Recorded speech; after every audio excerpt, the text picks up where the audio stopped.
Not yet. We're ready.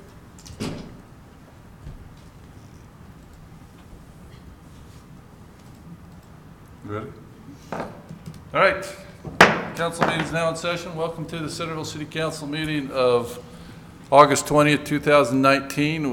Before this meeting, we had a work session to deal with a couple issues within the city, and which was also open to the public. And so we were a little bit late starting because of that. But we welcome everyone that's here and that's joined us from in the audience as well too. Let's so we can make sure we can conduct business. Let's start with the roll call vote, starting at the end with Councilman Ince. Ince, present. Kewen, present. Ivy, present. Fillmore, here. Meekum, present.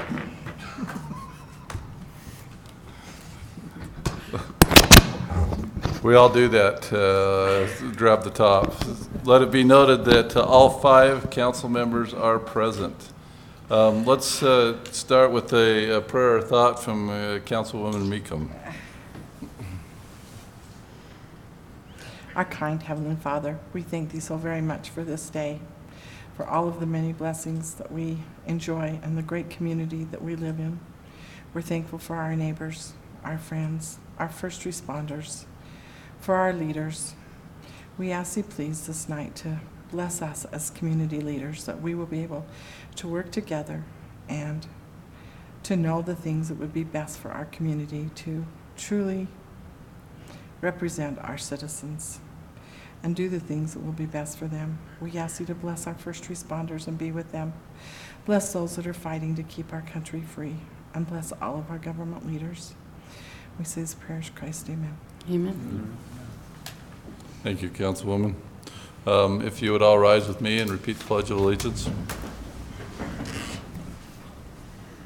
I pledge allegiance to the flag of the United States of America and to the republic for which it stands, one nation under God, indivisible, with liberty and justice for all.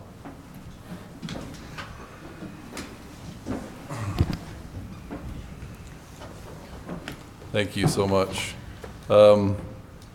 Next on the agenda, this is what we call our open session, and this is an opportunity for anybody from the public to come up to one of these 2 microphones and to express gratitude, concerns, whatever the case may be, and try and keep your comments a couple, 3 minutes. So, and introduce yourself, where you're from, for the record. My name is Dwight Stringham. I live here in Centerville, and I'll express both a gratitude and a concern.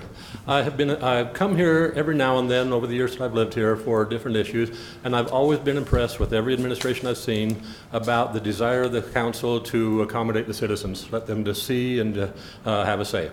I'm hard of hearing, and one of the things that I've noticed is that in this room, the sound system isn't really all that great. So I'd like to bring up, merely as a back burner, when the occasion arises, no particular priority, but if you ever get around to looking at budget issues and they look at doing anything to this room, get somebody who knows acoustics. It's kind of a public speaker version of a speakerphone.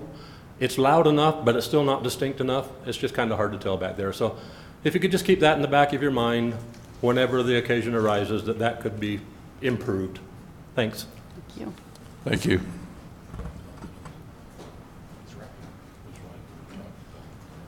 Kyle Green, Centerville City resident. First of all, I want to thank the council for their continued commitment to serving our city and the great job that you guys do on the daily of taking all the issues that you have to deal with. I would just like to report back after the 4th of July this summer.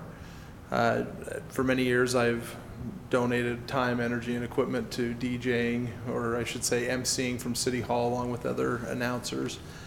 And there were several concerns that came up as a part of that. Last minute, we got several announcements that were asked to be made, one of which was to announce to the entire parade route the changing of the venue of the 4th of July for next year to the Centerville City Community Park. As an announcer, I didn't feel comfortable making that announcement, having not had that directive given to us from the council. Or from the mayor, from somebody at City Hall, coming just from a committee member of the 4th of July committee. It is my opinion and strong belief that it would be a huge mistake to make that move, to move it from from City Hall, from the center of our city, from Main Street to a different location. I've spoken with several council members, and it has been suggested that I have a conversation with the 4th of July committee as well as the police department in a separate meeting from this, but I just wanted to have it on public record that that is an issue. And I've had several people who were attending the park for the fireworks portion who said that that announcement was made over the PA system at the park at the fireworks. An apology was made for the quote-unquote weak fireworks show, and that next year would be better as it would be being held at the community park. So I wasn't there to actively hear that, but I've had multiple reports of that taking place, which again gives me pause and concern that we would make those kind of announcements without any kind of input from the community first. Second, this is more of a personal matter. We've mentioned the deer many times. My tomatoes got hammered last night, went from bushes being this tall to waist high, and from this big to about the size of my tomato cage. So the deer are a continuing issue. I don't know if you guys have noticed the couple of does with their still spotted fawns, which tells you how comfortable they are living in the city in the middle of the daylight to walk around with their brand new fawns. And finally, this is a very personal issue. The water at our home during the summer months has a tendency to heat up. Now, I would say that a normal heat range would be somewhere from like 38 or 40 in the wintertime to 55, maybe even 60 in the summertime on our city water system. At our house, on our tap, it comes out of the tap at over 80 degrees. In fact, I tested it today. It was at 81 degrees right before this meeting. We have traced it all the way back to the meter, and it's coming through at the meter at those temperatures, which signals to me that there's something wrong with the water system on our road, that the water isn't freely flowing through and circulating because it's congregating in the vault, basically, as Randy Randall put it. There's a vault right in front of our house that geothermically heats the pipe. The water in the pipe heats up, and it continues to heat until we use enough water to have enough circulation. Being a household of 2 people, my next door neighbor being a single man in his 90s, and my other 2 neighbors up the street from me being a very small family, we don't use sufficient enough water to circulate the water through that pipe. And we'd like to know if there's something that can be done, if we could have a bypass valve or something put in to allow the water to circulate so that we don't continually heat the water in that vault to temperatures. The recommendation given me was use ice cubes. The problem with that is our freezer, actually when the water comes into the freezer, it heats it up substantially enough that water actually drips out of the ice maker because the air temperature changes in the freezing chamber of the ice. So, just something that I'd like to bring before the council. I know it's probably longer than my 3 minutes, but I appreciate all you do and look forward to working with you on these issues. Thank you. Thanks, Kyle. I appreciate all your comments. I want to address a couple of those, and one I can't address. Number one, all very good points.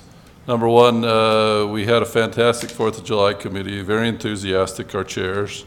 And I was there for the whole time, and I heard that announcement at the end. I kind of cringed because it's been talked about. But in the excitement, it was announced, but we have not discussed fully plans for next year. But that is a reality. And it started this year with the potential we may not have a parade on Main Street. And so we looked at potentially other options. But final decisions hadn't been made, but in the enthusiasm that was announced. And also, I thought it was a great fireworks show, but. Mayor, not to interrupt, could you back to what you mean when you said that is a reality? I'm not sure I understand the context. It is a possibility. Okay, yeah, because you said it more Is definitive what I than should that. say. Okay. Yeah, reality and possibility. I appreciate the correction because it is a possibility, but it was not determined. Yeah, I thought I And was that hearing was it's a announced. reality that has to be talked about, but it sounded more definite. Okay, thank you for the clarification. And then second, we have worked hard over the last few months on the deer problem. It's we have what we hope is a better solution this coming year. It's been assigned over to the police department, and they're working on some issues there and helping there. I can't answer necessarily the water issue for you. I mean, that's something that I don't know if anybody can. We might have to get back to you on, but. Well, Mr. Mayor, I wouldn't mind if we can, Kyle and I can get together and we discuss some of these issues. I mean, I've done a few things. I'd like to also meet with Randy and find out. But yeah, if we can get together, I'll update you on where we are on urban deer. I think we're progressing in the right direction. So if we could meet one-on-one, I mean, I'd love to do that. Kyle has come several times on the urban deer issue. You look like you would be a good part of the pilot for the original archery. Didn't work out that way.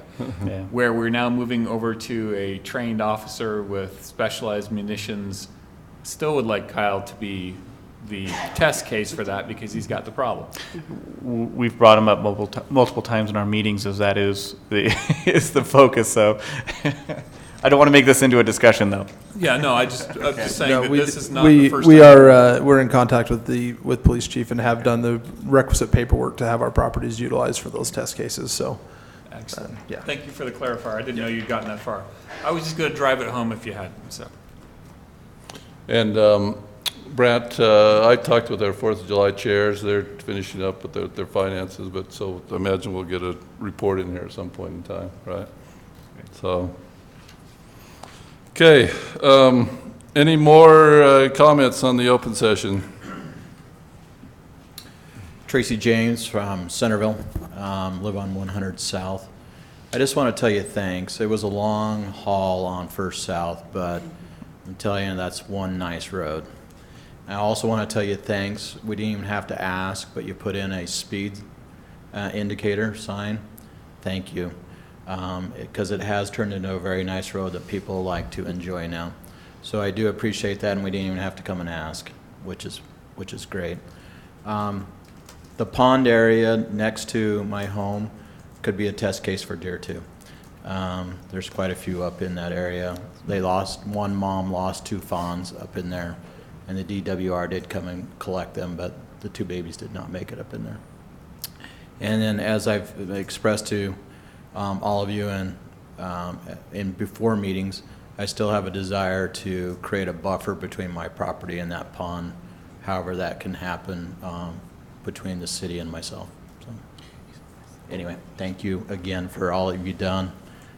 It is a very nice road. Thank you, Tracy. Any other comments from anyone to responses from council? Any more from the audience? Just a quick question. Do we know if the speed indicator is the traveling one and if that's going to be a temporary location? It's the permanent on the pole. Great. It's not going anywhere. Unless somebody steals it. Never know. Any more comments during the open session? If not, we'll close the open session. Point of privilege, my son and daughter-in-law just walked in. Do you need my keys or do you have a key? Okay, great. Thanks for coming. Okay, we'll move to... You're far enough on camera that they can't see who you are. So now that you turned, we know. Let's move to item number 1 on the business summary action calendar. This is accept public utility easements for the Fisher subdivision located at 498 North Main Street. Do we have any discussion or questions on that, or do we have a motion for to approve that? I'd make a motion to approve the item on the summary action calendar. Second. We have a motion second. All in favor? Aye. Opposed? Thank you. Number 2 on the business agenda is, this is a public hearing issue on zoning code and municipal code amendments, letters of credit. And we're going to get some background on this and introduction by our city attorney, Lisa Romney. Thank you, Mayor. You have before you an ordinance proposing some zoning code and municipal code amendments.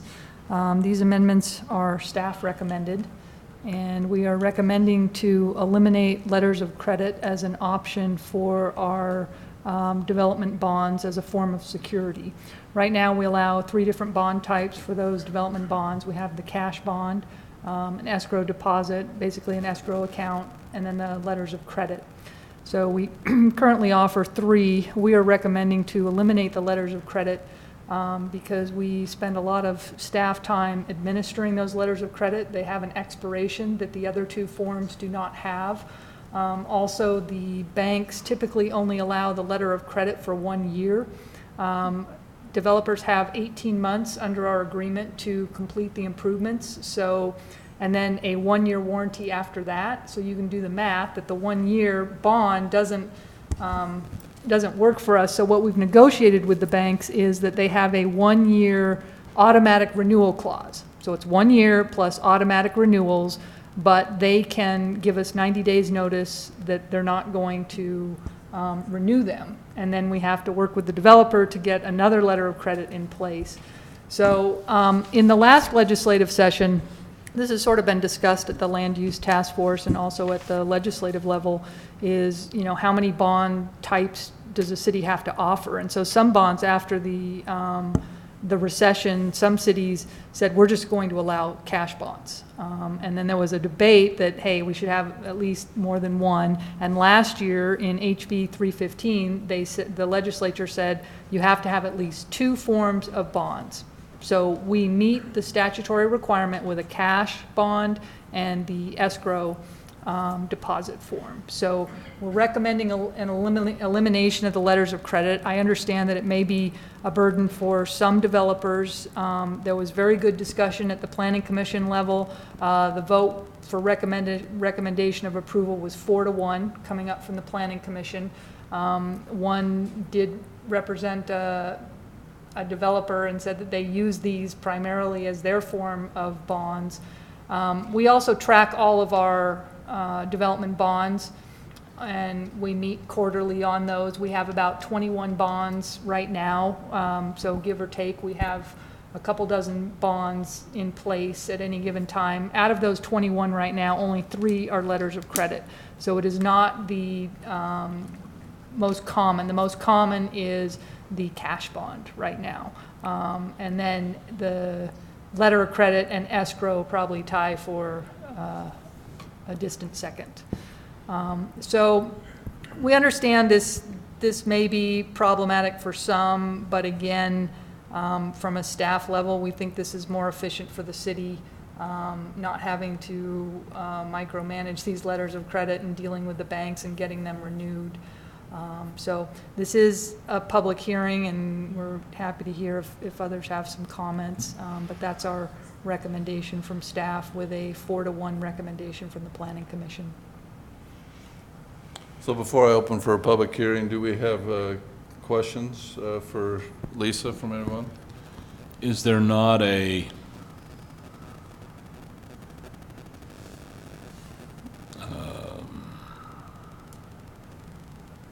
value-related relationship between whether or not people put up cash? I'm not, an escrow account is simply an account at a bank that's assigned.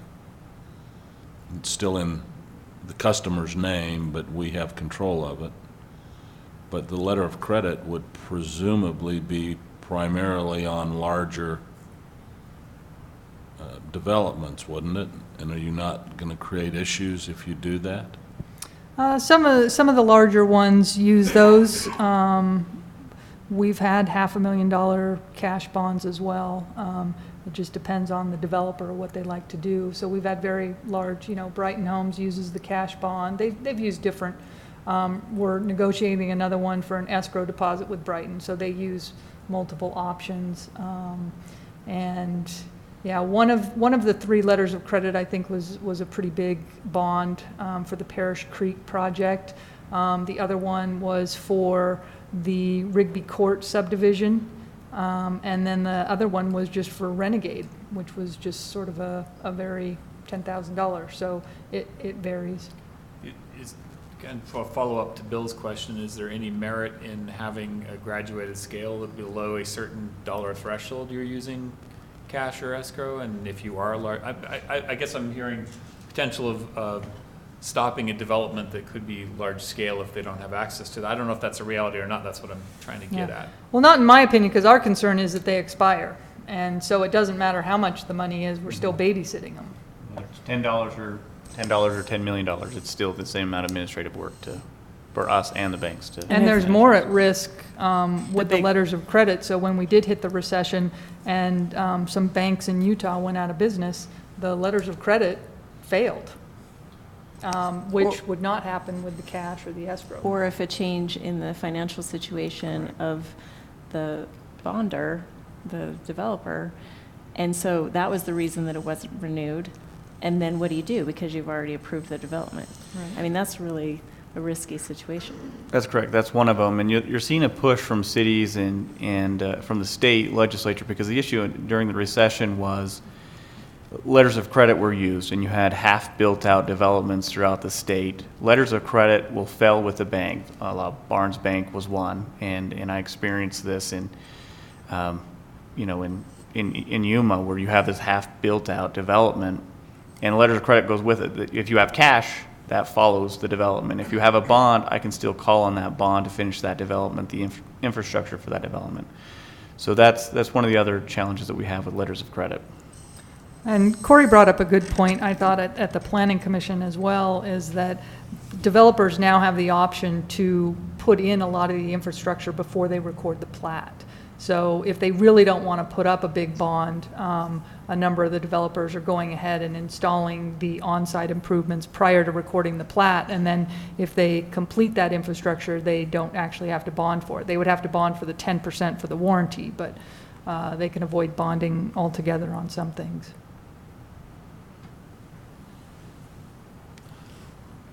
Okay, thank you. This is a public hearing matter, so I will, in just a moment, open a public hearing on this zoning code and municipal code amendment on these letters of credit. So we will be addressing this issue only. So the public hearing is now open once again. If anyone's going to talk, come to these microphones and tell us who you are and where you're from. So the public hearing is now open.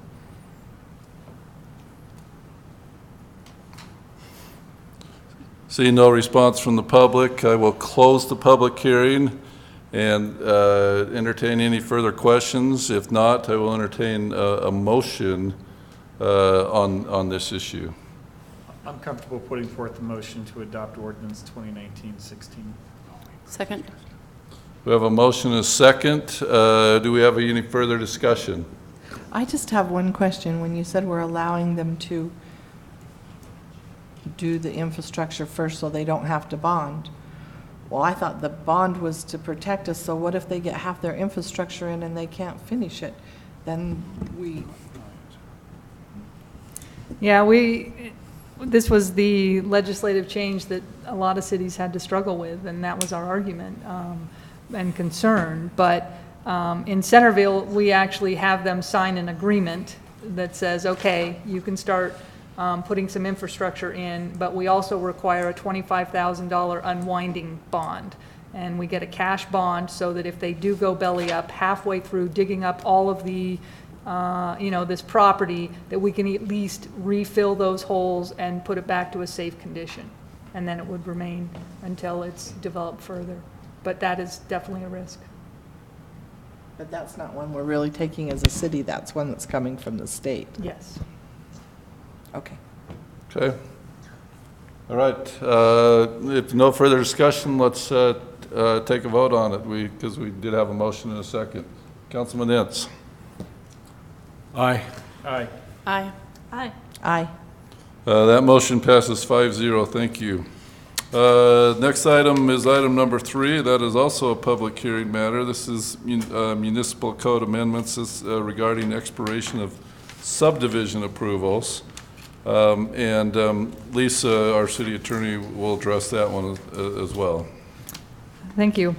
Yes, this is an ordinance proposing some amendments to our subdivision ordinance, which is essentially a land use code, so we have to have a public hearing on this. But again, this is a staff recommended amendment to our ordinances to address expiration dates in our subdivision ordinance.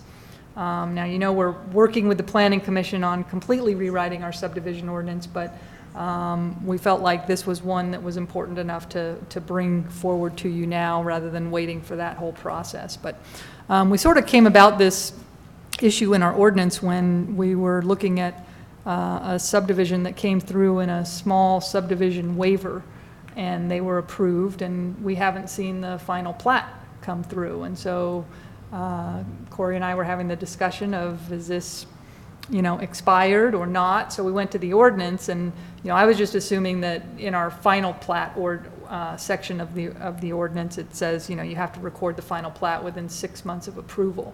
But we went to the small subdivision waiver, and there wasn't a specific expiration period. And then we had another example in the plat amendment. So we go to the plat amendment chapter, and there's no specific expiration of plat amendments.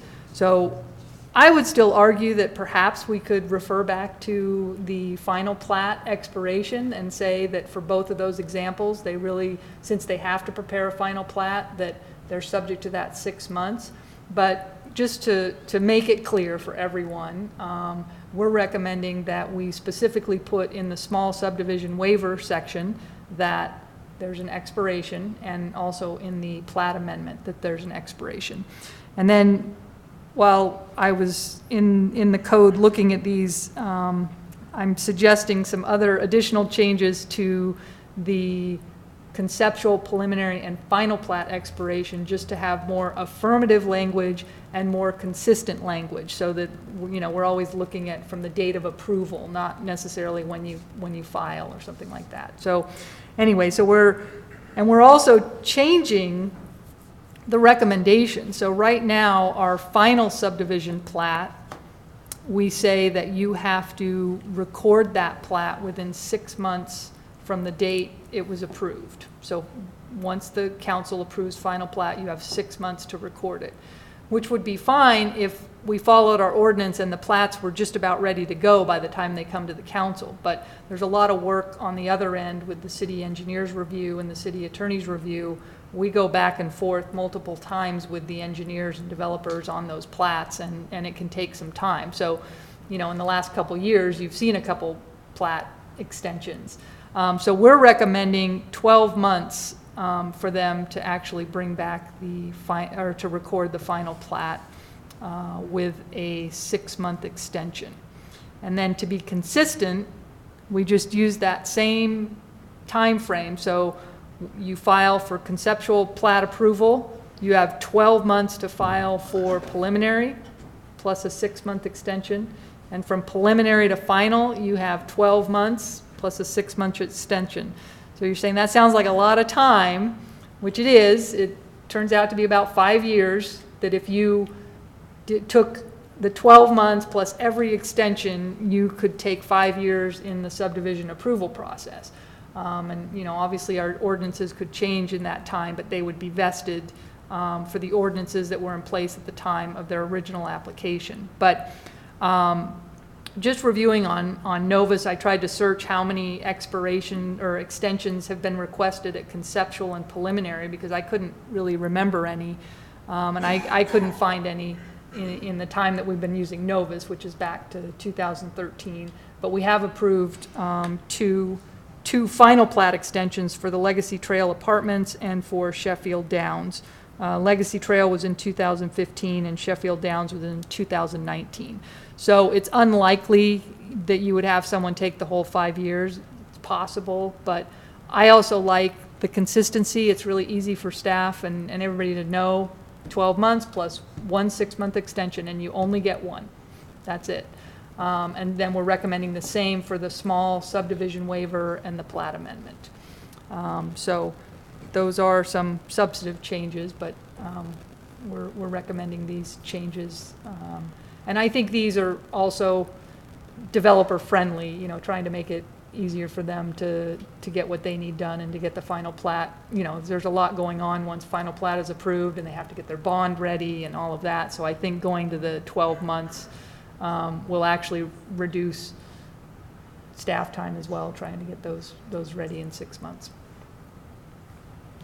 So what happens if someone misses their 12 plus 6? So it depends what step in the process, but for instance, if you did not submit for preliminary, then your conceptual plan would expire.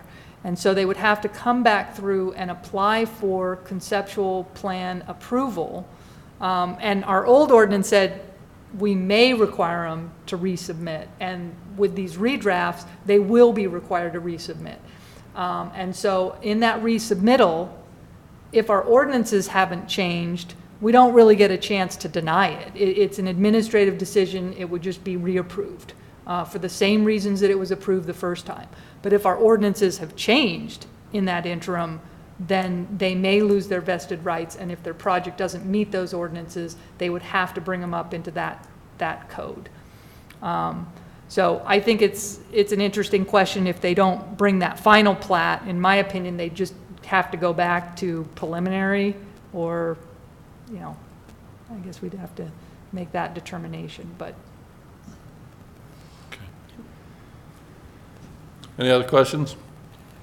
If not, this is, well, I guess there's no applicant on this. This is a public hearing, so we will now open the public hearing regarding municipal code amendments, expiration of subdivision approvals. That's any member of the public, once again, can come up to the podium and address this issue. So it's open, as I said.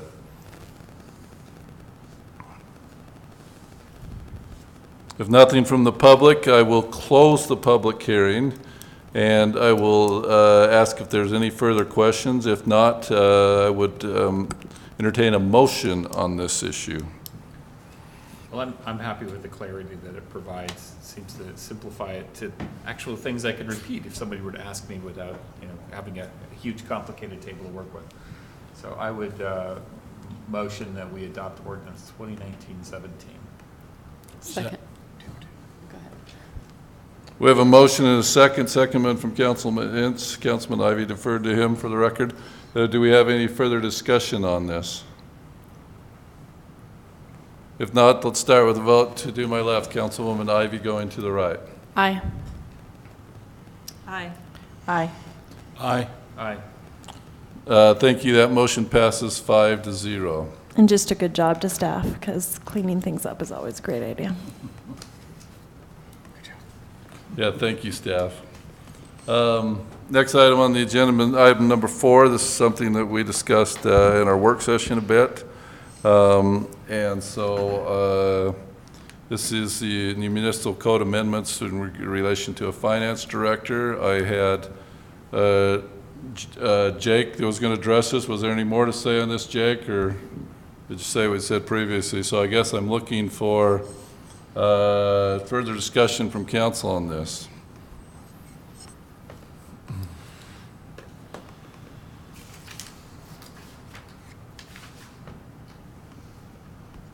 Well, we've had a pretty full discussion. I don't know how much we feel we need to hash it out more tonight at this portion of the meeting versus earlier, but I would go ahead and put on the table that we approve ordinance number 2019-14, amending various provisions of Chapter 3.02 of the Centerville Municipal Code regarding the elimination of the Management Services Department, the creation of the Finance Department, and revisions to the titles and duties of the Finance Director, ordinance number 2019-14.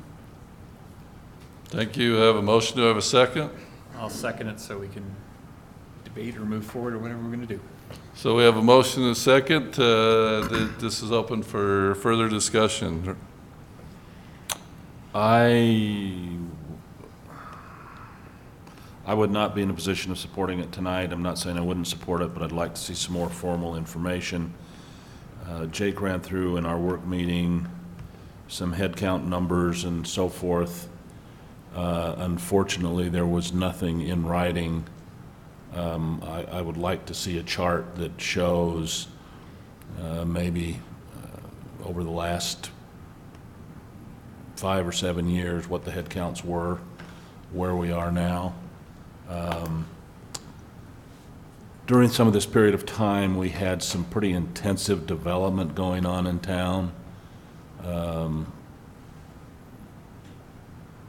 I agree with the presentation that Corey made, that if you're not growing or growing and replacing it, you're dying. That is a fact.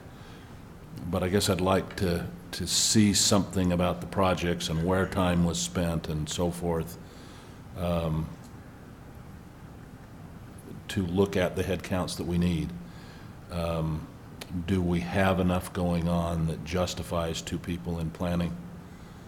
Or is that really a one-person department from where we are right now? And we really ought to have someone doing the economic development, which was presented. I can see some distinct value to that, and again, the planning for it. I'd like to see, I'm concerned, would like to see a summary of Marcus's time. The numbers that were reviewed verbally don't approach what I recall the contract that was approved. I'd like to see that summary, and if we're not getting detail, we ought to be getting detail. Now, there are certainly ebbs and flows in this workload, and I understand that. But I think that the same way we've talked about some of these other projects, we went through the drainage thing in a great amount of detail, and I feel much better than I did about that when I voted for it. But I think this is something that bears looking at. Let's see, I had one other comment. Oh, the other thing I'd like to see is, I'd like to see a comparison of where we are in our supervisory and office and finance department staffing as compared to the other South Davis County cities. I think that would help me understand exactly where we are and not what we ought to be. So I've been vocally less than supportive, I understand. Maybe I was somewhat convinced tonight, but I'd like some more information. So I would not be voting in support of the motion, and would even suggest tabling it until we can get some more information. Do we have a summary off the compensation study that was done of what cities do have a finance director position? Jake, you want to address that? Yeah, it is on the compensation study, so you can see the ones that are 10 to 30. So you'll see the finance director positions on there. I did actually look at it today. The only city that doesn't have one here in South Davis is actually West Bountiful. I don't know what they do. I think they're going through some kind of reorg, but I'm not sure what they do for their finances. Do they have similar staff sizes for the department? But that I don't know. That doesn't show up on there, but we can definitely ask. So I will state that what makes it challenging in saying what exactly is the staff sizes, what are the duties being assigned, because each city kind of morphs in responsibilities. You know, treasurer, what Jolene does as treasurer is not what other treasurers do. And so what you say, she's a treasurer, but she's really HR. And so when you look at how big is their department, it's not apples to apples when you're looking at other cities. I'll give you an example with Leah. When she was treasurer of Ephraim, I says, okay, now your website design.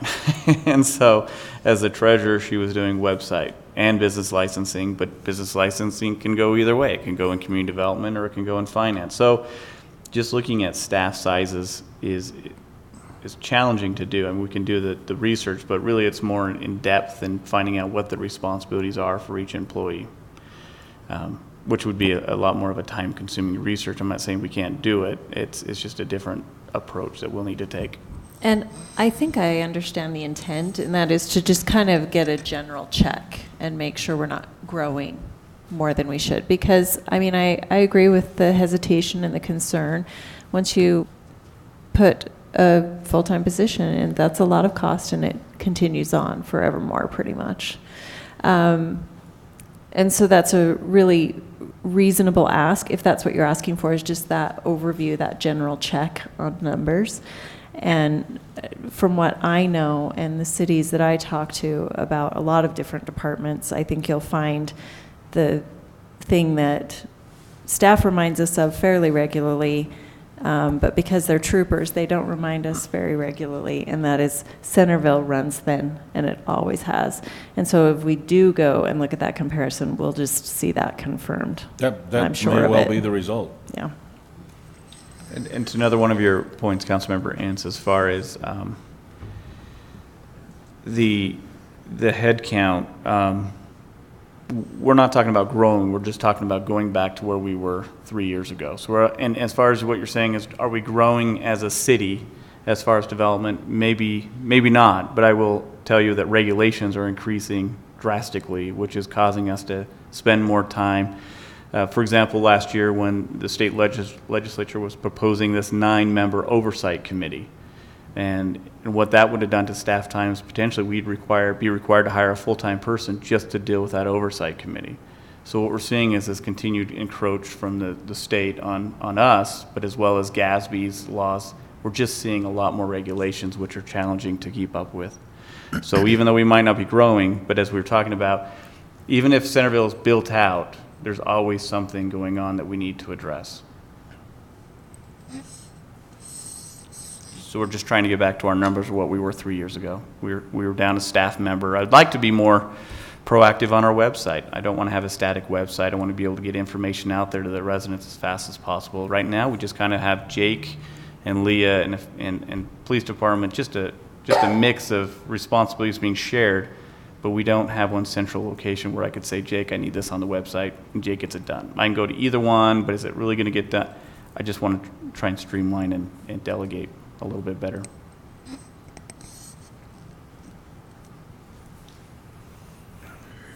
I can be in support of either direction, man. To me, I can vote tonight for a finance director on the ordinance. If, Bill, to your point, if it gives you the clarity and the addition of what Tammy was saying about it's a significant commitment, if the next council meeting gives you, I'm assuming staff can provide the information in that interim period, if that gives you the confidence to make the decision clearly and with all the facts, I can support tabling it as well. I mean, I think ultimately I'm going to end up voting for it, but I would not dispute the need for additional information. I'll join with Bill. I'll probably lean that direction in the end, but more information right now would help me feel more comfortable. Well, the only reason I was throwing out like the next council meeting is just to time box it so that we don't end up in an analysis cycle that because We can. we've done it before, so just making sure we, Yep. and that's because I've caused a few, so it's full disclosure, so. And I agree with Bill. I think I'll probably lean towards it too, but I feel like there could be some more information that I'd like to come out, so we have that information before so we feel like we have checked all of our boxes. So I'm great with tabling it until the next council meeting and getting a little more information. I think the biggest thing we want to do is make sure we tailor what is best for our city and our needs, because one fortunate thing I have is monthly, even more than that, being on the boards, I have meetings with other mayors, and as you talk to them, it's amazing what each position title is in their city. It doesn't exactly do what that position and title is in our city. They're such unique situations. So that's the biggest thing. We want to do the right thing to tailor what's right so we can be effective and productive and efficient. So we do have a motion on the table, I guess. So procedurally, I'll ask Lisa, but I don't mind amending my original motion to be to table to next meeting, if you feel fine with that. Yeah, just amend it. That would be great. Can we do that? I was going to ask you whether we had to vote and then get a substitute motion, but so we can, let's get a change in the motion then. Okay, so I will propose an amendment to my original motion that we table this matter to the next council meeting with staff reporting on the 3 items that, was it 3 or 4? 4. And I would say briefly reporting, not being overly burdensome to staff, but. Oh, if no, that's when we do possible. research, we go all in. Oh. So, I mean, this is, when we do the research, we'll make sure it's thorough. I mean, as staff, we feel confident in where we are in the research we have done at this point, but we get the concerns and the hesitation. And we want you to be all in as staff recognize we're all in. So if you're not quite there, we get it, and we want you to get there. As far as the information you shared, Councilmember Ince, 5 to 7 years, you want a head count for the last 5 to 7 years. Are you talking about FTE wise, citywide, Administrative. just administration here? So finance, okay. Because again, that even can be a little bit tricky. We'll look into that. Yeah, well, one of the tricky issues you've got is where is our information services? Is it in the police department? Is it someplace else? Correct. And So, I recognize that. Okay. And then I have an agreement with Marcus that's not consistent with you, with what you were understanding the agreement to begin with. Is that right? Yeah, we were paying no place near $184 or $200 an hour rate. Well, I guess it morphs over time, and that, I mean, we'll find that out. But early on, I'm sure the firm was spending quite a bit of time to help us. But now we're at the point where Jake is doing quite a bit of that analysis. In all honesty, he sends financials. Jake and I, primarily Jake, meet with Marcus. We discuss what we've seen, observation. He changes it and he reports. That's kind of where we are. Other than during an audit phase, there's reconciliation, which generally you want to hire that out as well, which is a different discussion. But You're probably going to find there that he's realizing a better hourly rate now than he did right at first. correct. So that That's might how have it is. changed. Then where are we staffing in our finance department compared to other Southern Davis County cities? And those are the three I had. What was the fourth one?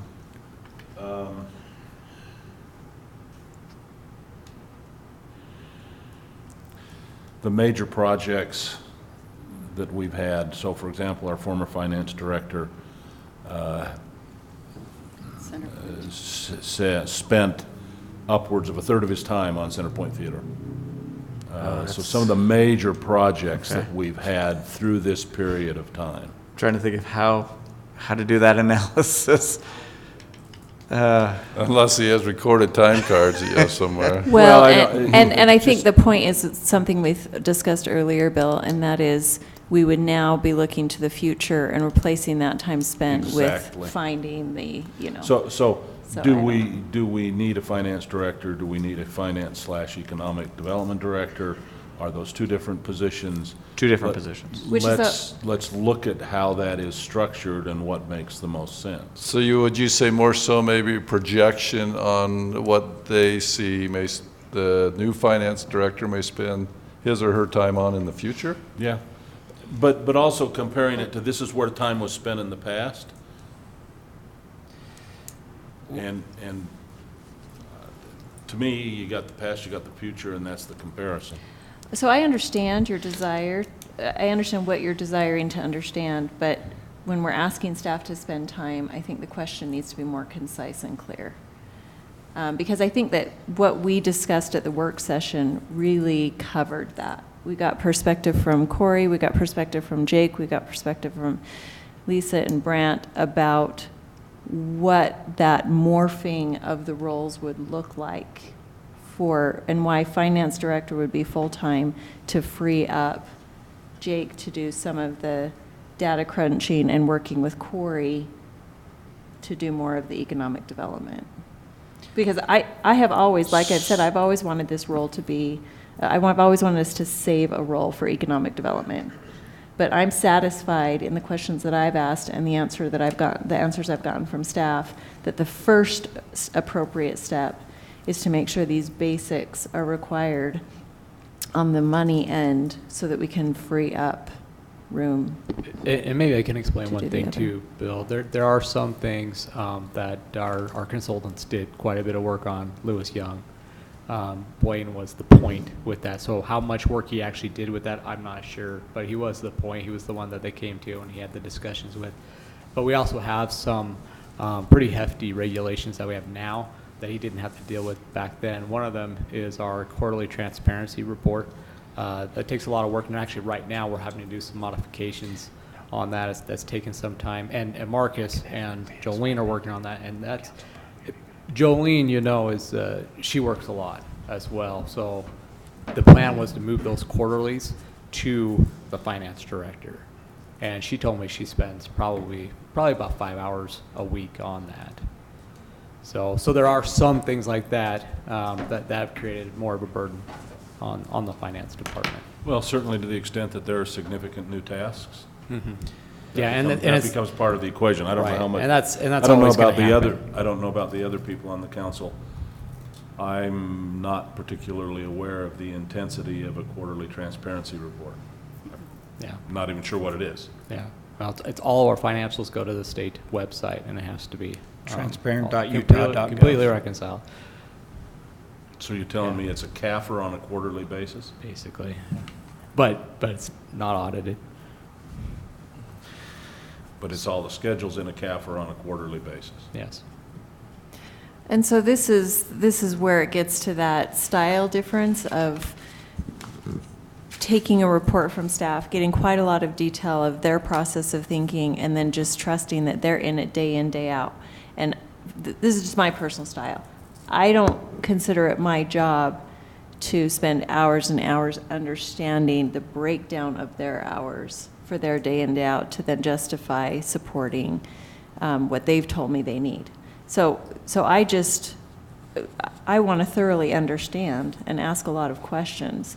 But at some point, they're doing a job that we're not doing, and we have to trust it. Well, but the converse is where do you become a rubber stamp as an elected official? Oh, I know. People are asking you to validate what your staff is telling you, and I agree with you, there's the minutia, or then there's reasonable checks and balances relative to what's being asked. I think on the fourth one, Bill, I think you're gonna get kind of a Kentucky windage, because it's gonna be really Yeah, hard probably. to quantify that. I mean, I think it's worth the exercise to understand, because one of the things we were told with Blaine is he got his assistant city manager role because there was so much involvement with the theater and project management in addition to his other activities. So I think from a historical perspective, it'd be interesting to know, but I'm not sure, for me at least, that fourth one would tip the needle one way or another. Well, I'm not saying retract it. If it's useful, great. I'm No, I just think not looking it's- at it going, I think that's Kentucky. I'd like to see, there's going to be a lot of Kentucky windage in it. At the same point in time, I'd like to see what the differences are in the circumstance. And if you're talking about having to do a CAFR on a quarterly basis, were any of the rest of us aware of that? Not in those terms, no. So, Yeah, it's onerous. Councilmember I- Ince, may I compromise and maybe propose what I haven't presented before you, and I should have, is job responsibilities of each position, more in detail. So maybe what we can That would do, be I great. can't really tell you exactly how much time was spent on items, but I'll rely on Jake and others to say, here were Blaine's responsibilities. Here's how they were divvied up when Blaine resigned from the organization, and then what we're on now and what the proposal is. Because this, based on what's approved, whether it's a finance director, responsibilities might shift drastically. We might have more central location for PIO, public information type information, or getting the word out, or website design.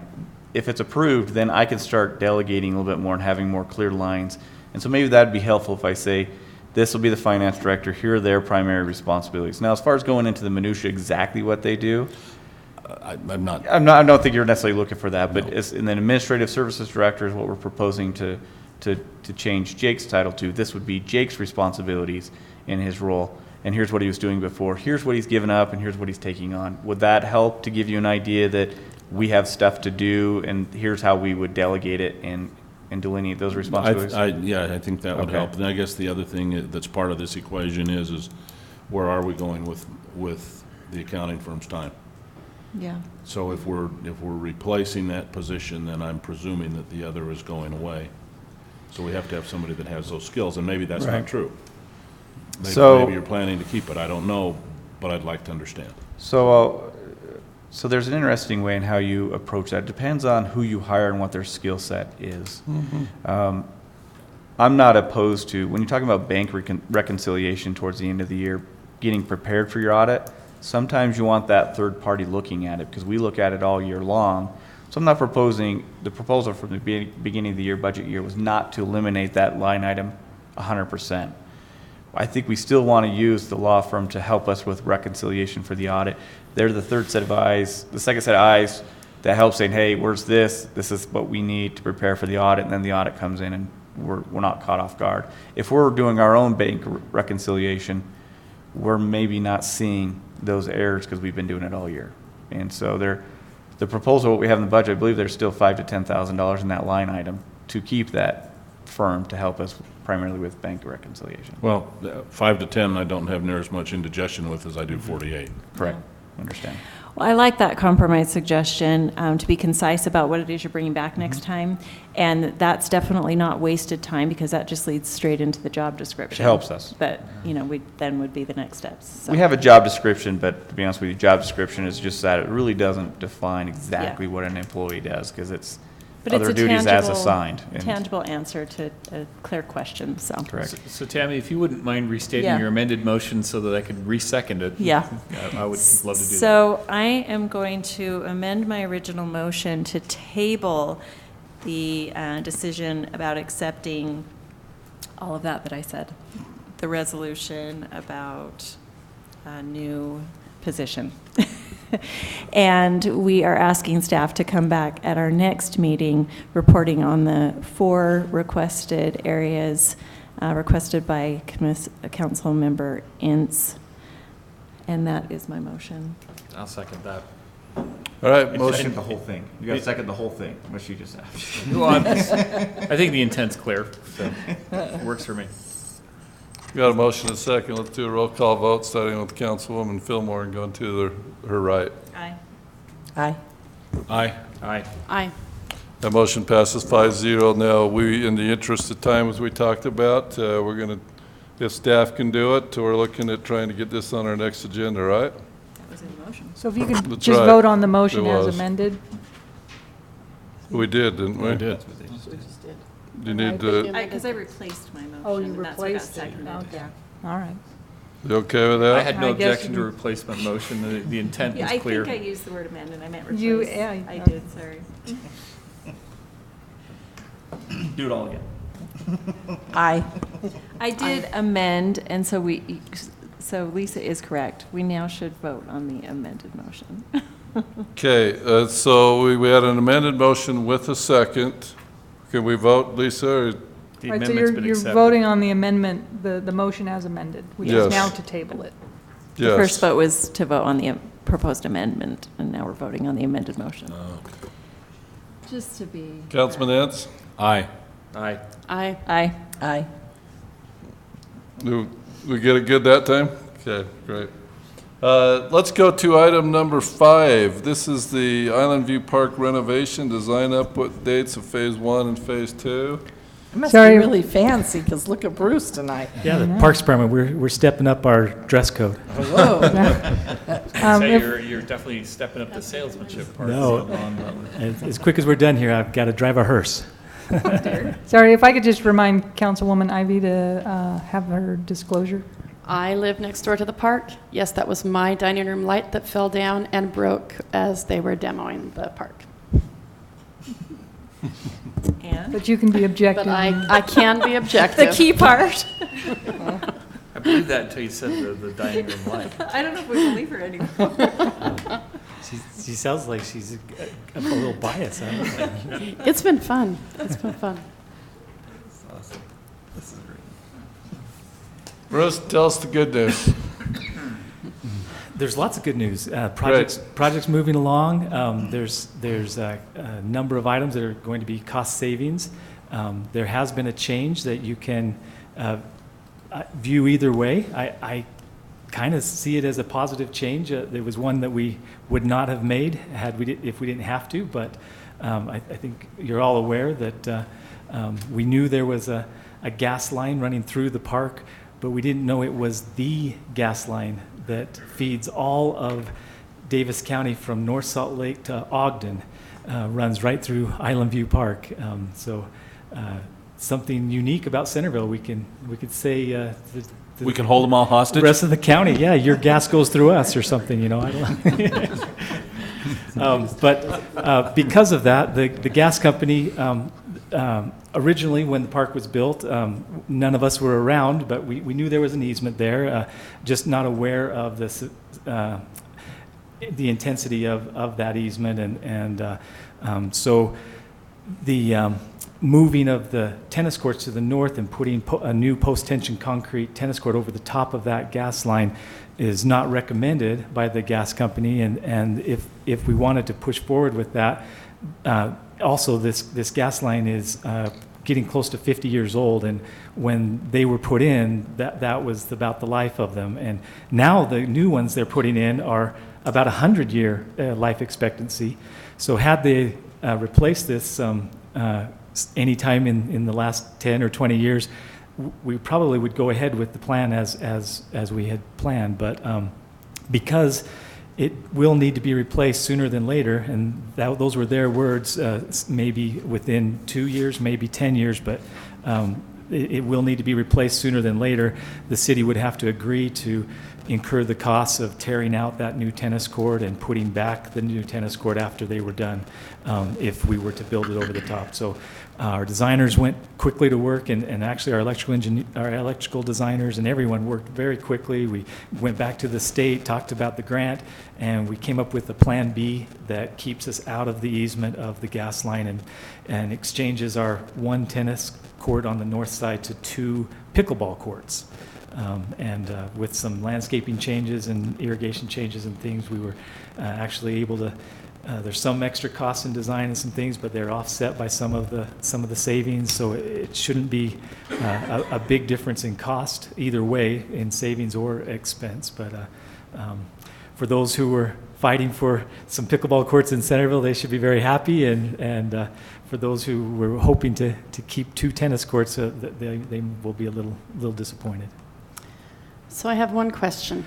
When we had our open house and we had lots of people here and they were talking about pickleball, they said, and I think I understood at our Farmington field trip, the when we went to their pickleball courts, that doing just a couple causes more frustration than happiness because it's hard to get a court time. So you're partially right there. What the frustration is if we were planning to put pickleball lines on our tennis courts.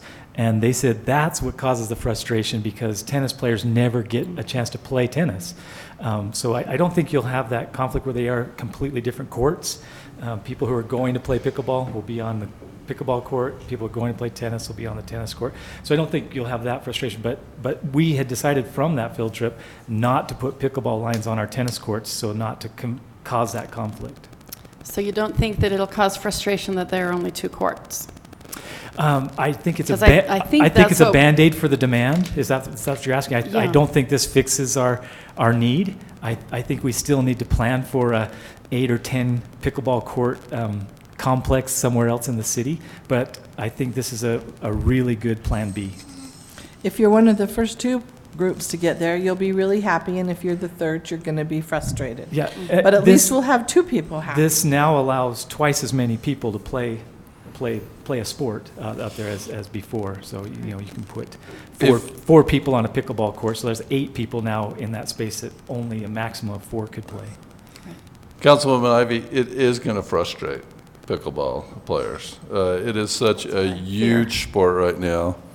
I was over at Farmington the other night playing with my wife. They had tons of people waiting. Had a tournament going on. I would love to have the 2 tennis courts and proceed in the future with 6, 8 more pickleball courts at Community Park. But unless we can get the gas company in there tomorrow to replace the line, it's like, do we really want to spend that much money covering the line? So I just, somebody last night was of our residents was playing the fire station after my fire board meeting and said, thanks for holding the line on the 2 tennis courts up at Island View. And I said, that might not be happening. So I think, yes, it's not going to make the pickleball players happy to just have 2. That's just the taste. But I think if you tell them straight out, the tennis court player, look, we're going to spend $100,000 on tennis courts to have them torn out in 2 years. That makes no sense. I mean, I like this compromise. I think it gets you exactly where you need to be. I cannot possibly justify saying, yeah, we'll take a risk that the gas company is not going to come and tear that up. That's just asking them to come do it sooner. And I think it also gives council a view on how, if it is popular, will it pick up? What is the demand? And then maybe council says, yeah, there is a demand and we want to address this. So I think it's a taste, it's just a teaser. We'll see where it goes from here. And if it's not that popular, then we know that it's not going to pick up and we're good with 2. So Well, I think it really gives us a good indication. And an asterisk to Councilmember Ivy's point that's important is I think any sport prefers a conglomeration, a collection of multiple courts. I mean, tennis players as well might have like 2 or 3 groups of doubles, so 8 or 12 people, and they play a set and then round through. And so same thing with a pickleball tournament or a group of people. And so this certainly isn't ideal for either sport. And so we'll just remember that in our future locations where we place new courts, that we'll shoot for the ideal where we can. I'm just going to ask the question because it wouldn't be fair if I didn't. What happens if the other one just turned into more pickleball courts and we just dealt with it that way? Is the state requiring us to have the tennis court? Right. So right from the very beginning, because the park was built with a federal grant that says if you're tearing out a facility, you need to replace it with a similar facility. That's kind of how the whole concept plan was designed and then sent in to apply for the grant that we now have, the second federal grant. And we were guided by the state in saying, hey, this will give you your best chances to get at the grant if you'll make sure you're not making a drastic change of taking away facilities that were put in 40 years ago. And but then when we ran into this problem, we explained it to them. They said, you'll be fine. They're both court sports. They're very similar, and we don't think there's any problem with your grant. But that's the reason why we went the way we did at the beginning. I think there was pressure right at the beginning to do some more pickleball, and we felt like we had a much better chance of getting the grant if we just replaced the 2 tennis courts rather than changing it to all pickleball. I thought it was even worse than that. I thought it was that we had to stay with the tennis courts. And so my question was, is how are we getting away with this? Yeah, it was definitely, that's one of the points that they check off is if you're taking away facilities that they've already given you grant money for. So we got bonus points for saying we're going to replace these 2 tennis courts with two more tennis courts. But it's not a cut and dry rule that you have to. They just said this is what we prefer. And when you're applying for a competitive grant, you try to do everything you can to appease what they prefer. So are we certain that we can't get dinged?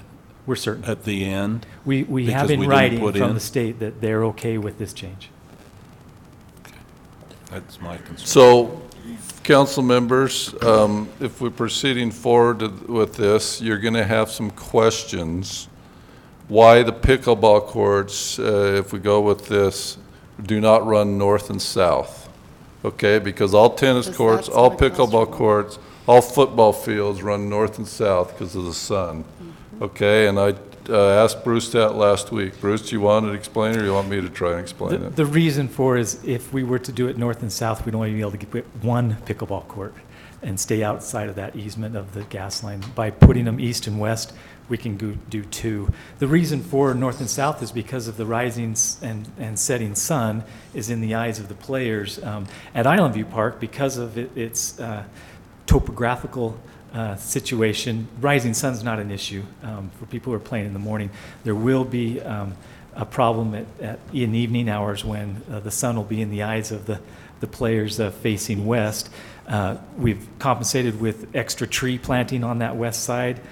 It'll take a little while for those trees to fill in that gap. It's, again, not ideal, and we wouldn't be doing it if we didn't have to. And also, it might require a much larger retaining wall if we were to try and have 2 courts, right? Oh, that's true too. Yes. That's true. You'd have to cut farther back into the hillside, which requires a higher retaining wall, which is a significant cost increase. All good points. Well, another reminder that it's important to stay flexible in life, right? And be sure and put a lot of trees there, because I did do a sports court in my last house, and I did go west and east, And you do need and I those was trees. really sad that I Yeah. did that. So make sure you get the trees and everything we can do to Yeah, alleviate that. Actually, one of the drawings on that I think you might have is the planting drawing, which I wanted to just put up there also so you could see the west slope, because I know Councilman Ivy had a question about how thick was the planting. So it's 101, I think. It's page 7, it's 101, it's the planting design. Anyway, but it shows 3 shade trees along the west side of those pickleball courts, which is as close as we'd want to put them together. Okay. Now, one other thing, Councilman Ince last time, is just something that the architect should have discovered. I have placed a call to them, and I haven't heard back from them. I think that Bruce and Brown have both talked with them as well, too. Is that correct? About that they should have just seen that gas line there. Oh, right. Yeah, we didn't feel like it's. Are we going to incur additional costs because of this? Shouldn't they have caught it, type of thing? Right. So Brand asked me to bring that up with them, that, hey, we rely heavily on our designers' expertise to help us avoid unforeseen things like this. And they agreed to take some of the responsibility and to, on their additional design work, to just charge us their cost rate, and not so they wouldn't be making any money on the additional design they needed to do. I think they received the concept plan and were told, hey, you can't change this a whole lot. We've already got a grant with this concept plan, so you can do minor tweaks, but the major components need to stay the same. And I don't know if that made them think that these issues had already been addressed or looked for. But regardless, we both didn't realize the age of the gas line, the intensity of the gas line easement, and those kinds of things, and so we made a compromise. And also part of that is they did send us language in the agreement that says there are some things that we do need to provide to them that would be our responsibility. But I think that the big one for me was you're violating the agreement, the easement agreement yourself, because you have trees planted there, you have other things there, you're not honoring the agreement, so it's not unfair for us to assume that's the case and what we can do. So I think it was a really good discussion. They sent an email, Lisa and I reviewed it. So we'll share in the cost, but I don't think the cost is going to be exorbitant. So. It sounds like a reasonable compromise. I don't want to disadvantage people who are doing great work for us. I don't want them to be bitter about this engagement. I'd like Exactly. to see other things. We're very happy with the service that they've been giving us, and we'd hate to make any sour grapes with them. If anything that's come out of this is how awesome G. Brown Design actually is. I mean, they've been great to work with. I sent them an email stating as such that they have been accommodating and great to work with. I think couldn't say enough good things about them. That's great. Lisa, do we need an actual motion on this, or just a lot of nodding heads? Sounds good. Well, I don't think we've approved, the council hasn't approved these concept plans, so I just put on the agenda for you to accept it. So I think a motion to accept and direct staff to present this to the Planning Commission as a final site plan. And there's 2 action items for you. One is to accept the revised plans for Phase 1, and number 2 is to accept Phase 2. These are the new drawings for Phase 2, because next week we need to go to the Planning Commission with final site plan. So I just thought we thought it would be better to bring it to you before we take the final site plan to the Planning Commission. I would make a motion that we accept both of those, Phase 1 revisions and Phase 2 site plan. Second. We have a motion and a second. Roll call vote? Let's go with Councilman Ince. Aye. Aye. Aye. Aye. Aye. The motion passes 5-0. Is there, I would like, Thanks, Bruce. How are we doing on timeline, Bruce? What are we looking at? Things are on schedule. We've had to move the substantial completion date from November 15th to probably November 30th because of adding Phase 2 to the project. But we're still hoping to have substantially complete the project before snow flies, and then any finishing touches in the spring. So do you think we would celebrate with a grand opening in the spring then? For sure. Yeah. Our grant deadline's March 30th, and we don't think we need to ask for an extension on that. So far as, but if everything goes well, come 1st of April, we could plan Great. for a ribbon cutting, yeah. Awesome. Is there a way to put it on the website so when people come to me and say, you're doing what, I can point it? Because Or of is that- things were so fluid and things are changing, I hate to put something out there and then have to say, oh, no, that changed or this changed. But I think things are, after tonight, pretty secure. So we will get something on there so people can see everything. So you're feeling really confident we could throw out a number in the spring, at least the month of that we'd be opening for? April, yeah. I'd shoot, if people ask you, say, we're looking to have a grand opening in April, yeah. The other thing I would remind us is that we are waiting for some updated cost numbers.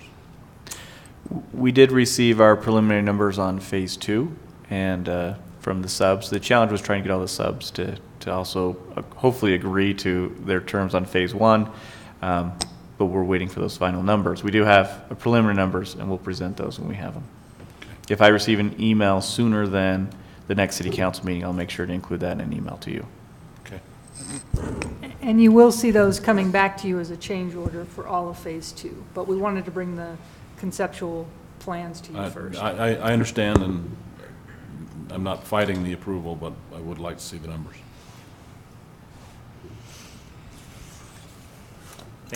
Thanks, Bruce. All right, let's go to item number 6. This is a minutes approval policy updates. Consider resolution number 2019-22, amending and renumbering minutes. I think Leah's going to talk about this. And Leah, help me out. Go ahead, and I'll ask you this question after. So, are you addressing that? Yeah. Okay, thanks.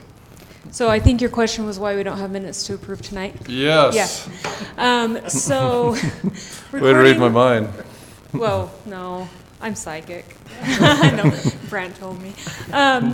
So the recording secretary, Katie, was out of town for 2 weeks, so I had to do minutes for our council meeting 2 weeks ago, and then we had the special council meeting, and I had to do planning commission, so I just haven't had time to get them all done. But Katie's back. We've talked about our timeline to get them done, so we should have them all at our next council meeting. All right, thank you. You're welcome. What do you want to tell us about this one? Okay, so mostly on this one, we are changing the numbering system like we did on the last one. We've added in the missing committees and boards. And then there are a couple of parts that we've added. The written minutes and recording required section. And these are not necessarily new things to the state code. It's just we felt, for clarity's sake, we would put them in there so that there was no question about the fact that we have to have written and recorded minutes for each public meeting. We added in the electronic information presented to City Council just so that mostly myself and any future recorders or anybody who deals with boards and commissions would know that any type of electronic information that was presented at a meeting would need to be included in the packets for records.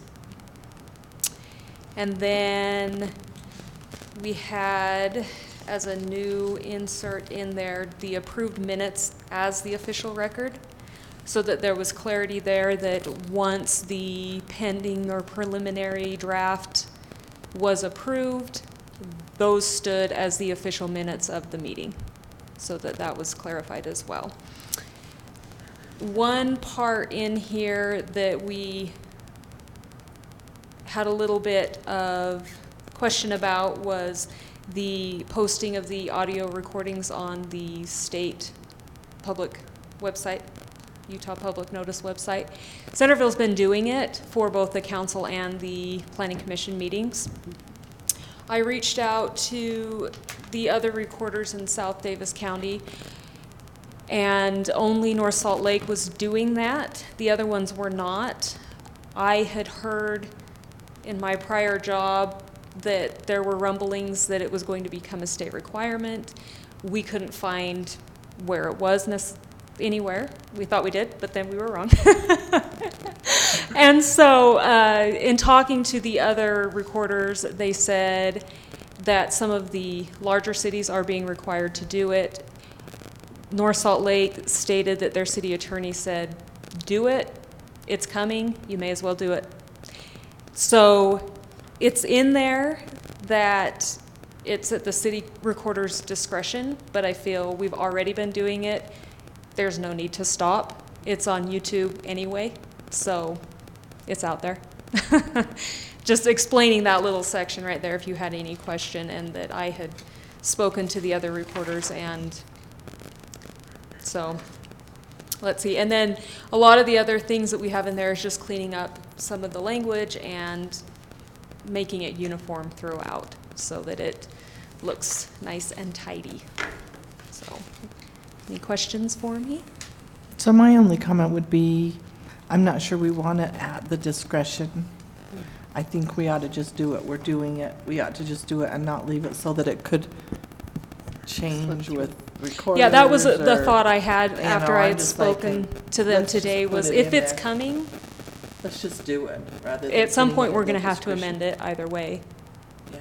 I don't know what Lisa Yeah, so thinks. in the red lines, it's just permissive that the city recorder may post. So that was my recommendation. I just didn't want to bind us to something that, you know, that's not statutory. Although we do have a provision at the end that says, hey, no one can challenge us if we fail to comply with our own policies. But, so I guess you could go either way, but my recommendation was just to say that we may, and that is the practice, that we do it, it's just not statutory. Well, I think it comes down to the issue of transparency. Anything that kind of looks like you're reducing transparency, even though I have not had anyone say they've gone to the Utah Public Notice website to get the audio. They all say, I looked on YouTube and heard what you had to say. That would be the philosophical point, is by making it optional and potentially removing it. If that's where somebody goes to find it, then you get that, well, you're removing your transparency. So if it's not presenting a huge burden to put it up there, I would be in favor of making that part of the policy going forward for transparency, not necessarily for the ease of access. I agree with that, and I would say that I actually have tried to get the audio, and we've been doing it and checking the box, but the technology or the way that we've been placing it hasn't actually been retrievable, and that's extraordinarily frustrating. And so you have a line here at the end of the minutes section that says minutes that are required to be retained permanently shall be maintained or in or converted to a format that meets long-term. And so I would want us to say something about that it needs to be checked, it needs to be placed, and then checked that it's actually retrievable and works. So is it not Because for a downloading, lot or? of the meetings that I've gone to check, you can't listen to the audio that's posted on the State website, on the state website. And that's worse than not posting it in the first place. Yep, and I'll second that under the transparency banner. That looks bad if it's there, but it's not actually usable. So Lisa, I don't know if you want to just hurry and scribble in some language on that, or if you want to come back with it. Well, so the change would just be that the city recorder shall post audio recordings of minutes of open meetings on the Utah Public Notice website, and then take out as determined appropriate. And then I Lisa, just you really wanna- noticed and liked that it says that the minutes need, like, it's a checklist thing. You've got to add that the minutes that you have to keep, make sure they're in a format that someone in the future can retrieve. And so same thing with the audio, like just that extra line that says, once you've posted the audio, the next step is to check and make sure it's actually retrievable by a regular home computer or whatever, you know. Is the I thought. wonder, I just have a question on that, in that the retention schedule for audio is only 3 years. three and a half years. Yeah, and some so of the- we're not even required to keep it beyond that. And some of the technology problems may be the state's website, so Yeah, I just don't. and I will speak to that. Okay, It is actually the state's issue, and there's only 3 formats they allow, so they're actually quite restrictive on what can be put on there. But our Liberty Recorder, yeah, I'll help you with that on the settings on that. We've had some issues in the past where it's just a setting, the actual output. It's just a export on it. setting? Yeah, it's just a setting. So It's- we're putting it in the right format and then not marking the right setting? It or works in one browser. I don't remember which one it is, but it doesn't work in any of the others. Yeah. Probably Chrome. Yeah, I think it's I Chrome. I think- think it works in Chrome. I don't think it works in any of the others. Maybe, Tammy, it's a catch-all statement, because I think I would have exactly the same heartburn if we put up a PowerPoint that's not complete or not verified. We just drop the file on there and do not verify that the posted packet materials are not retrievable. So maybe there's just a single statement that applies to anything that's put up there that's electronic, that it's retrievable and is complete. I don't know if that covers the intent, but that should. Safari. My Mac can play it in Safari, so I think we're doing pretty good. That's the most restrictive, right? But if we could do something like that, I think that will meet the intent for all of the above. And if staff wants to think about it and bring it back so that they're weighing all of the balance between. Well, I was just thinking within our control, because I check Yeah. it before I put it up. Within And your I do control. change it from the Liberties to a different Yeah. file type. But once I put it on there, it's on the state's website, and it's really whether they, So then the sentence plus so- within our control. yeah, or, within you our know, control. 'Cause Whatever makes There's it only, doable. there's only one output from Liberty Recorder that works Yeah. on theirs.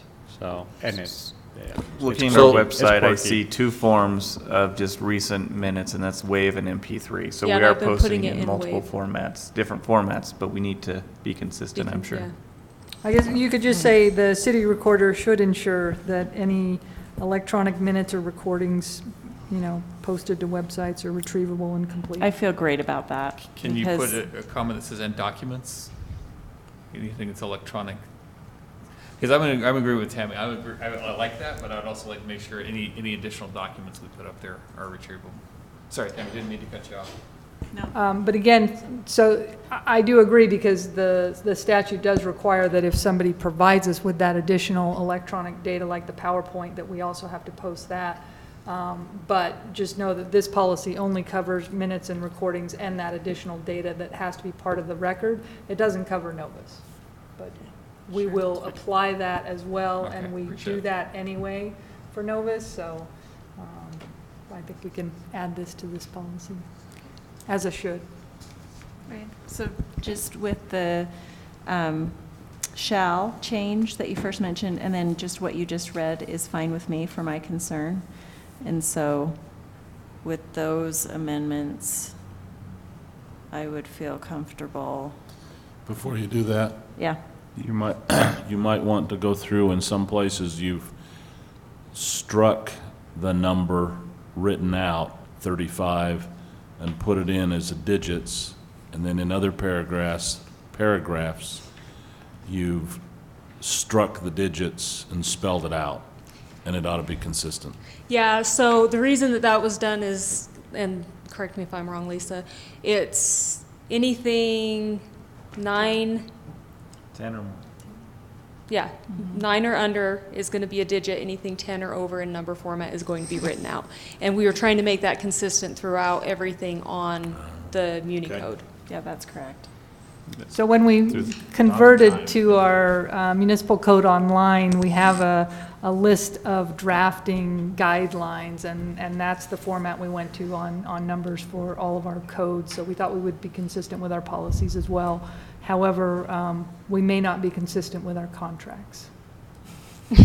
We'll forgive you for that. I have a personal preference. I prefer to see if it's 35 written with the 35 digits in parentheses. That's how I prefer to see it. So we've Lisa and I have had compromised. this discussion, and I love it. Contracts, you'll see both, but our code, we're sticking with the drafting guidelines. It's more concrete than the discussion we've had on Oxford commas, so it's okay. All So if right. you were worried nobody read it, Bill noticed the numbers. Oh, I'm not worried that you guys don't read stuff. Not at all. All right, so I would move that we approve as amended tonight, resolution number 2019-22. Second.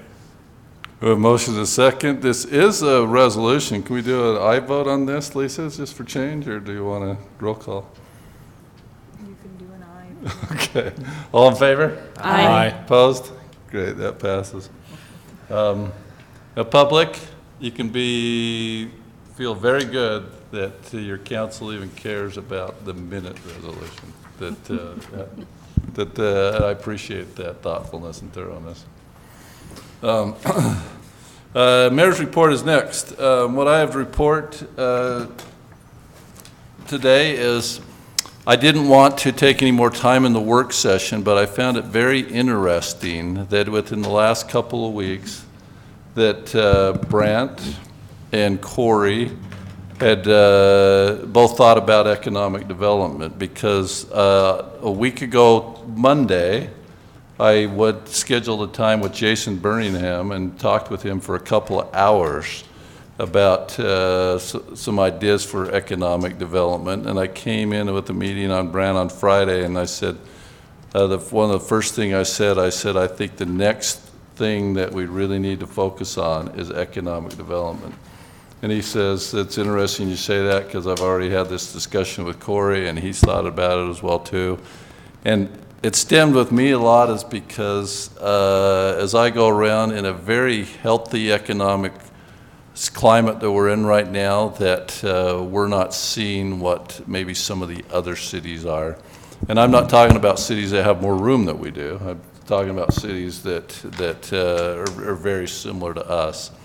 And I would voice and agree with Brant's opinion that I'm not talking necessarily about attracting, I shouldn't use an example from the 90s, so I won't, but I'm not attracting big mega corporations from outside, but if we can, great, but we don't have a lot of room to do that, but just helping our mom and pop small businesses of growing as well too, and looking at opportunities where there is reality of things that can be done. So, you know, what somebody brought up the Northwest, I think it might have been part of town. I think it was Corey. Jason and I talked about that and about other areas as well too. And so that is the one focus that I'm going to look at as well too. So I think the timing is, and the thought of people independently thinking about it is obviously something that needs to be done. The second thing is I spent some time with the Youth Council at their retreat. I went up there on an evening and spoke with them, and I'm excited about our meeting with them on the 17th, our work session. Beforehand, I gave them a couple of questions to come back to me, what they learned from their retreat, what they learned about leadership, what things they can do to help the city, and have got some wonderful text back. Lisa gave them my text number, and so I've been receiving texts over the last week of ideas and things that they learned about leadership and about their role as a youth council. I've found that in working with in talking with other mayors, that the youth council programs throughout our Davis County are so critical, and it's such a support to all the cities. So I'm going to compile some of those and share that as part of that meeting that night when we're there along with the youth council. And then the other thing is, I just want to make sure that you're all aware that you can contact me at any time. There's some issues that have come up that you may have some concern about a couple of things, specifically Centerville Cares and how that's working. You know my number. I have an open door. You're welcome to come just like any citizen and talk to us. I've talked with Brand about helping you to understand, if you don't, how the Community Foundation works. And so we may have a work session on that, but I just want you to feel free that communication like it is any resident, is open, and you can talk to me at any time about any questions, because I want to make sure we do things right, and I want to make sure there's always full disclosure as well too. So that's, unless you have some specific questions for me, that's what I have on the mayor's report tonight. So we'll go to the next thing, which is the city manager report. Brent?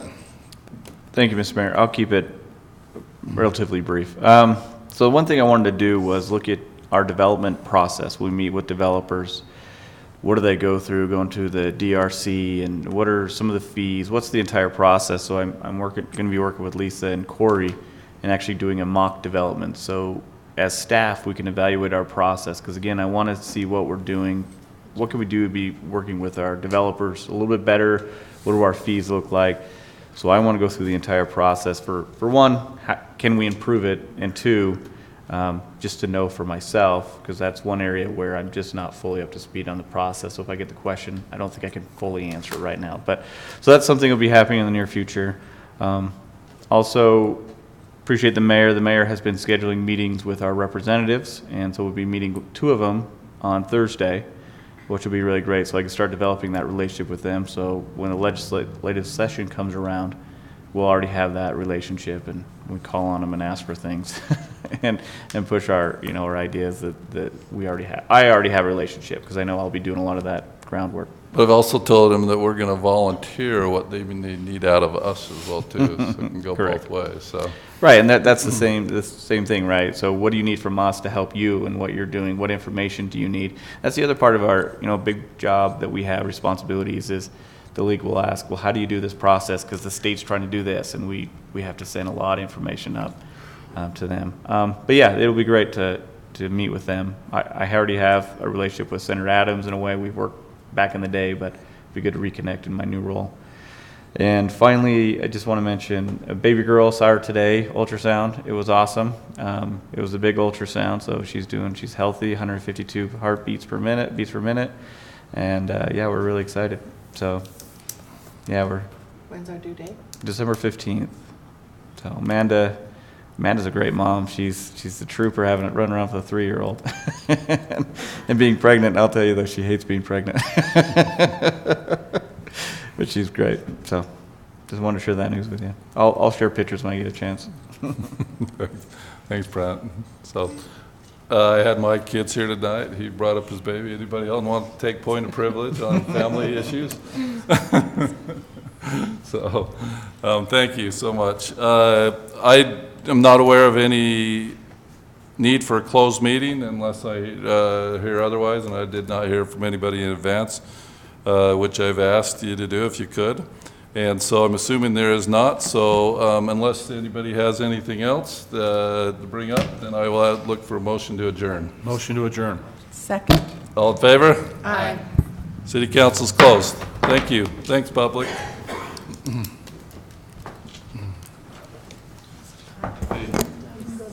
Thanks for correcting because what it was reality that there was a cost. Right.